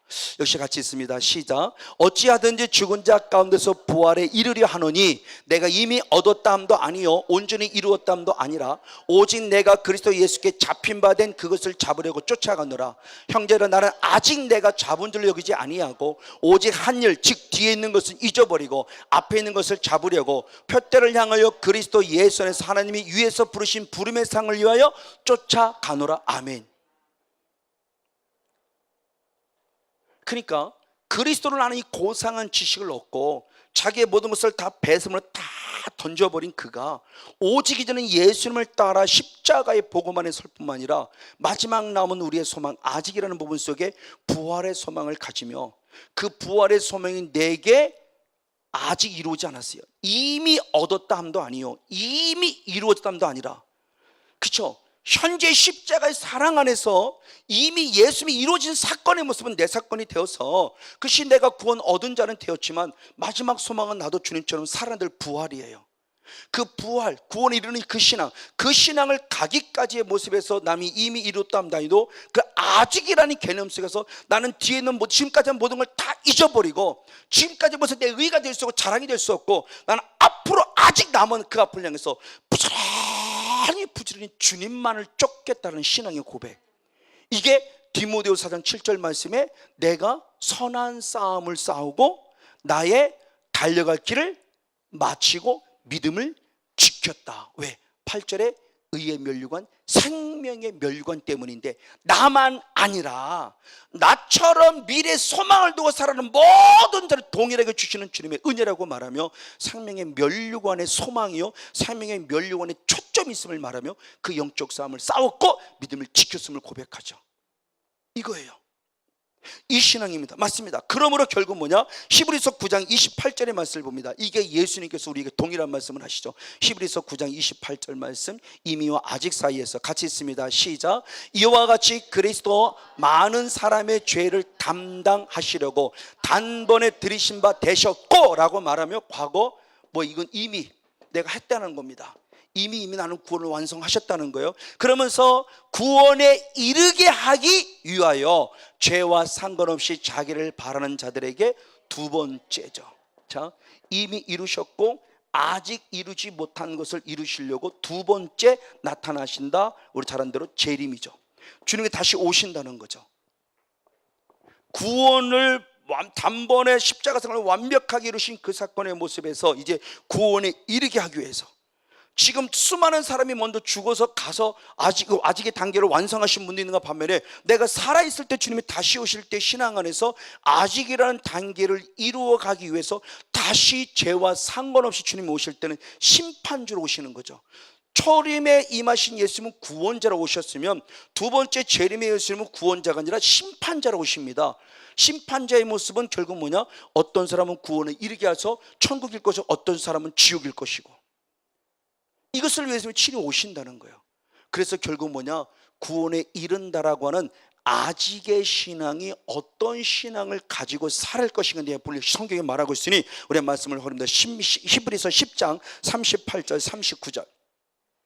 히브리서 10장 38절 39절. 네, 시험 같이 있습니다. 시작. 오직 나의 의인은 믿음으로 말미암아 살리라. 또한 뒤로 물러가면 내 마음이 저를 기뻐하지 않냐라 하셨느니라. 우리는 뒤로 물러가 침륜에 빠질 자가 아니요 오직 영혼을 구원함에 이르게 하는 믿음을 가진 자니라. 아멘. 결국 아직의 신앙, 구원에 이르게 하는 신앙을 가진 자는 뭐냐? 뒤로 물러서고 뒤돌아보는 자가 아니라 오직 앞을 바라보고 나아가는 자. 아멘. 옛날엔 그랬어. 이거 아무 소용없어요. 옛날에 7시간 기도했어요. 아무 소용없어요. 숫자 옛날에 1시간, 숫자 옛날에 30분, 숫자 옛날에 10분 기도하고 오늘 1시간을 기도하는 게 나아요. 옛날에 7시간 기도 지금 1시간밖에 못하고 옛날에 7시간인데 지금 10분도 못한다면 아니죠. 제가 그랬으니까요. 제가 결국 이 영성원에 들어온 계기가 뭐냐? 기도가 안 되는 것 때문에 그랬어요.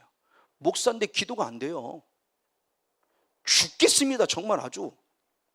목사인데 성도를 기도를 해놓고 금요일에도 기도를 해놓고 나는 기도가 안 돼. 강단 앞에 기도가 안 돼요.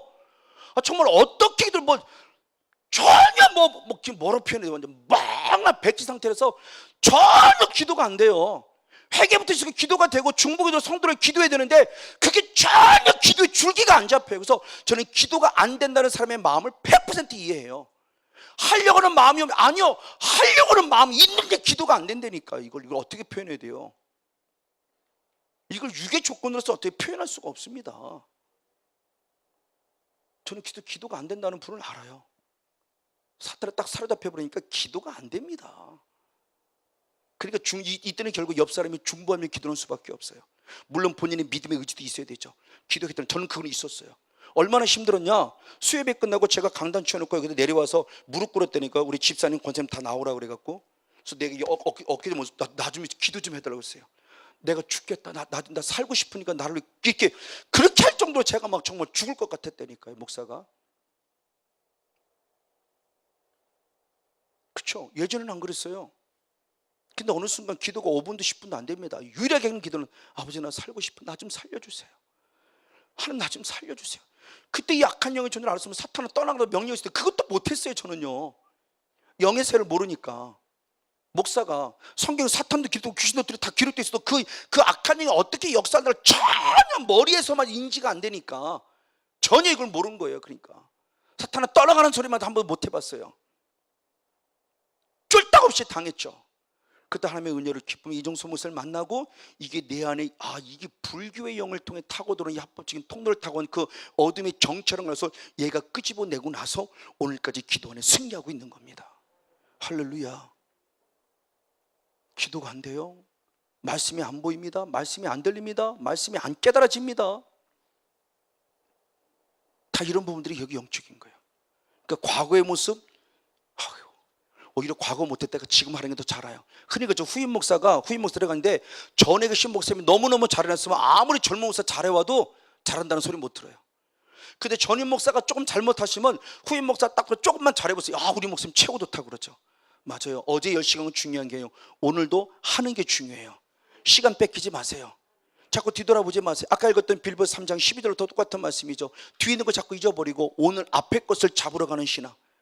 그래서 뒤를 돌아보는 침륜에 빠지는 자가 아니라 앞으로 전진해가는 신앙이 결국 뭐냐? 이것이 아직의 신앙에 남은 우리의 신앙을 요구하는 것이고 또 무엇을 말하느냐? 성령의 끝까지 지키기 힘써 싸우는 신앙입니다. 이게 아주 중요한 핵심일 수 있습니다. 한번 말씀 읽어볼 때 누가복음 13장 23절 24절입니다. 누가복음 13장 23절 24절. 혹이 여짜오되 주여 구원을 얻는 자가 적으니까 저에게 이르시되 좁은 문으로 들어갈 힘쓰라 내가 너에게 이르노니 들어가 구하기를 구해도 못하는 자가 많으니라. 아멘. 주경 그게 뭐냐? 마태복음 7장에 있는 말씀이 14절 15절의 말씀이 쭉 말씀의 모습을 통해서 좁은 하나님께 들어가는 게 좁은 문이다. 좁은 길이라고 했어요. 그러면서 누가의 복음은 더 첨가했습니다. 그 좁은 길로 들어가기를 무엇하라? 힘쓰라라고 그랬어요. 힘쓰라. 왜 힘써야 되느냐? 너희가 들어가기를 원하지만 들어가지 못하는 자가 많다는 거예요. 여러분 천국인데 우리가 생각하는 믿음으로 구원 얻었잖아요. 근데 주님은 또 다른 말씀을 하십니다. 좁은 길이다, 좁은 문이다. 들어간 자가 적어. 그러니까 들어가기 위해 무엇해? 애쓰고 힘쓰라는 거예요. 이건 능동태예요. 능동태. 근데 이 말씀을 단순히 내 힘 아니요, 성령의 힘을 힘는 디포동사의 의미를 가진 능동태. 주님이 나를 그렇게 하겠다는 거죠. 그래서 빌립보서 1장 19절의 말씀은 성령이 너희를 도와 구원에 이르게 하겠다 그랬어요. 구원에 이르는 신앙이에요. 이게 자라가는 신앙이에요. 구원을 이뤄가는 신앙. 근데 그걸 어떻게 힘써야. 근데 힘쓰다라는 저 원어가 뭐냐? 힘쓰는 원어가 아고니조마인데, 아고니조마의 뜻이 아까 얘기했던 빌립보 4장 7절 말씀에 내가 선한 싸움을 싸운다라는 영적 싸움은 똑같은 의미예요. 그러니까 힘쓰라는 것이 단순히 그냥 뭔가 많이 애썼다는 개념이라 철저히 영적 싸움. 왜? 천국은 누구의 것이기 때문에? 침노는 자고. 왜 천국은 침노는 자를 계시면 결국 악한 사탄 마귀가 들어가지 못하도록 철저하게 막고 있단 말이에요. 얘를 뚫어야 되는 거죠. 얘를 끄집어내야 되는 거예요. 정복해야 되는 거예요. 정복하라 그랬어요. 그게 천국이 보이는 겁니다. 막연히 그냥 예수 믿으면 천국, 이게 막연한 신앙이 아니고 천국은 실제고 구체적이에요. 근데 사탄이 아무나 들어가도록 막아놔요? 아닙니다. 그러니까 좁은 길입니다. 사탄이 성건전 목사 천국 들어가게 가만 아니요. 너 믿어 구원 얻으니? 교회나 열심히 나가. 교회는 11조나 잘 드려. 11조나 잘 드리고 교회나 열심히 나가. 열심히 나가. 그 대신 술집도 가고 여자도 만나고 남자도 만나고 뭣도 하고 계속 죄 속에 빠지게 만들어요. 너 그래도 괜찮아. 목사야. 괜찮아. 맞아. 괜찮아. 죄지도 괜찮아. 죄를 합리화시키고 죄를 괜찮다고 죄의식이 별로 없어요? 그러고 내가 예수 믿어요? 그럴 때 아무 일이 없어요? 봐봐, 아무 일도 없잖아. 그러니까 하나님은 사랑이 하나님이잖아. 착각하지 마세요. 이미 나는 사생자입니다. 채찍이 있어야 내가 하나님의 아들이라는 증거예요. 우리 채찍 맞는 게 감사한 거예요. 벌 받는 게 감사하고 오히려 보험을 내가 하나님 앞에 살아있다는 그 다음에 증거인데, 죄를 범했음에도 불구하고 전혀 아무 일이 없어요. 사생자입니다. 하나님의 아들 아니에요. 신분만 하나님의 아들이지. 성경의 말씀을 잘 돼요. 죄를 기억지 아니하시는 하나님만 생각하지만, 회개라는 조건은 죄를 기억지 않으시지만 회개하지 않으면 나는 네 죄를 기억하여 반드시 벌 주리라 그랬어요. 호세아서의 말씀이나 에스겔서 말씀, 예레미야 말씀에서 많이 반복하고 있습니다. 이거 빨리 정신 차려야 돼요. 결국 뭐냐? 디모데전서 4장 10절부터 말씀을 사도 바울이 디모데에게 말해도 너희 믿음의 전심, 믿음의 진보를 보이라. 전심전력하라는 거예요. 애쓰라는 겁니다. 이 모습이에요. 이건 역시도 똑같이 아까 얘기했던 바로 디포동사예요. 구원을 이룬다고 말했던 카테르가 조마이와 똑같처럼 아고니 조마이, 그러니까 조마이라는 아마 그 뒤에 들어가는 그런 물들이 아마 디포동사에서는 더 많이 연구를 못 해봤습니다만 아마 그런 부분인 것 같아요. 이건 내가 너를 도울 테니 하라는 겁니다. 할 수 있다는. 송목사, 너는 구원에도 자라갈 수 있어. 걱정하지 마. 내가 힘줄게. 내가 성령 부어줄게. 너는 마귀와 싸우면 돼. 할렐루야. 그러니까 정국문에 들어가는, 좁은 문에 들어가는 이 싸움은 그냥 싸움이 아니라 힘써 애써 싸워야 될 영적 싸움을 말한다. 그래서 사도 바울은 나는 선한 싸움을 싸웠다는 거예요. 남편과 아내와 육신의 싸움을, 혈육의 싸움을 싸우는 것이 아니라 악한 사탄과를 확실히 싸워야 되는 거예요. 이게 결국 영적인 선한 싸움. 이 싸움이에요. 남편 보고 싸우지 말고 남편 안에 악한 영과 싸우라는 겁니다. 남편은 사랑해야 될 대상이에요. 품어줄 대상이고요. 목회자가 성도는 사랑할 대상이지 성도가 미워서 나가! 그래서는 안 된다는 거죠. 성도도 똑같아요. 목사님이 사랑할 대상이지 목사님 잘못해 나가라고 해서는 안 된다는 겁니다. 목사님 안에 역사는 악한 영을 보시고 그를 축출하세요. 그를 쫓아내세요. 명령을 선포하세요. 이게 영적인 선한 싸움이에요. 바로 이번의 모습. 그래서 마지막에 뭐를 말씀했느냐? 성령을 받아 하나님의 모습이 돼요. 맞아. 그래서 주님께서 말씀할 때 아까 얘기했던 구원에도 잘하라 그랬어요. 이건 주님의 명령이에요. 주님의 명령인데, 잘하라는 명령인데 주님 뭐라고 말하냐? 고린도서 3장 6절 7절 말씀에 보면 잘하게 하시는 분은 누구라고 그랬어요? 하나님이라고 그랬어요. 이게 뭐 디포동사의 개념이죠. 잘하게 하시는 분은 하나님인데 명령합니다. 잘하라고. 구원에 이르도록 잘하라는 거예요. 바로 이것이에요. 이것이 결국 영적 싸움이 적용이 됩니다. 마지막 그 말씀을 성회 때 많이 말씀을 드리죠. 출애굽기 23장 31절 말씀을 봅니다. 출애굽기 23장 31절. 네, 같이 있습니다. 시작. 너의 지경을 홍해에서부터 블레셋 바다까지 광야에서부터 하수까지 정하고 그 땅의 거민을 내 손에 붙이리니 내가 그들을 내 앞에서 쫓아낼지라. 아멘. 할렐루야. 주님이 중요한 말씀하셨어요. 마귀를 쫓아내 주세요가 아닙니다. 마귀야 떠나가라고 명령하고 선포해야 돼요. 그러면 그 입술을 책임지시는 누구예요? 하나님이에요. 다시 말해 내 안에 영적 싸움을 싸워주시는 분은 누구예요? 하나님이에요. 근데 싸우는 걸로 통로는 누구예요? 나예요.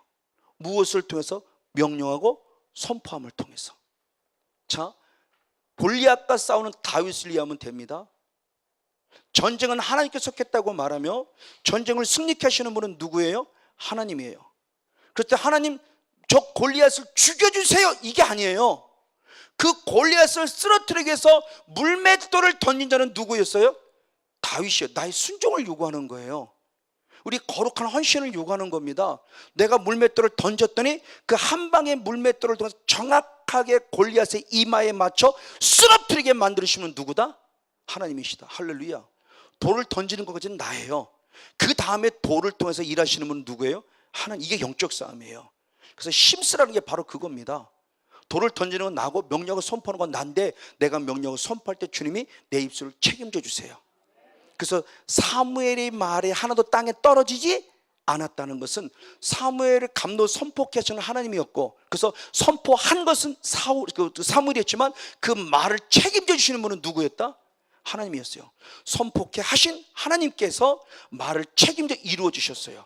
근데 선포한 것은 누구였어요? 그 성령의 감동을 받아 누가? 사무엘이 선포했죠. 그래서 하나도 말이 떠나지 않은 거예요. 그러니까 성령의 감동에 따라 하는 기도와 성령의 감동에 따라 명령을 선포하는 것과 내가 하고 싶어하는 기도와 내가 하고 싶어하는 감동은 전혀 차원이 다르다, 이겁니다. 나는 과연 누구인가? 결론을 맺습니다. 나는 과연 누구인가? 하나님의 자녀예요. 언제부터? 창조 이전의 영적 세계부터. 근데 또 다른 이유, 내가 창조 이후의 세계 나는 또 누구인가? 라고 보니까 본질상 나는 누구예요? 진노의 자녀였어요. 왜? 내 조상들, 아담부터 시작해서 어머니 아버지까지 내 조상들이 범한 무엇 때문에? 죄 때문에 내가 원하지 않았음에도, 자범죄를 짓지 않았음에도 내가 죄 가운데 태어나는 연약한 자가 되었어요. 오라는 곤고한 자라다. 왜? 선을 행하기 원하는 내 안에 무엇도 있음을, 악도 있음을 드디어 깨달았어요. 그래서 성령의 법으로 죄와 사망의 법을 쫓아냅니다. 파괴시 이겼습니다. 할렐루야. 이것이 지금 우리들에게 주신 주님의 거룩한 명령입니다. 싸우는 건 납니다. 싸워주시는 하나님입니다. 거룩한 성령의 도구가 돼서, 영적인 할례당이 돼서 입술로 선포하시고 믿음 안에 여러분 거룩한 순종을 통해서 하나님의 하게 하심에 따라 나타난 열매로 말미암아 하나님께 영광이 되어지고, 우리 이 삶에서 영적인 하나님의 은혜로서 이 땅 하나님의 자녀로서의 영적인 존재감과 자존감의 회복됨을 통해서 멋지게 승리하는 저와 여러분이 되어지기를 주님의 이름으로 간절히 축복하고 축원을 드립니다.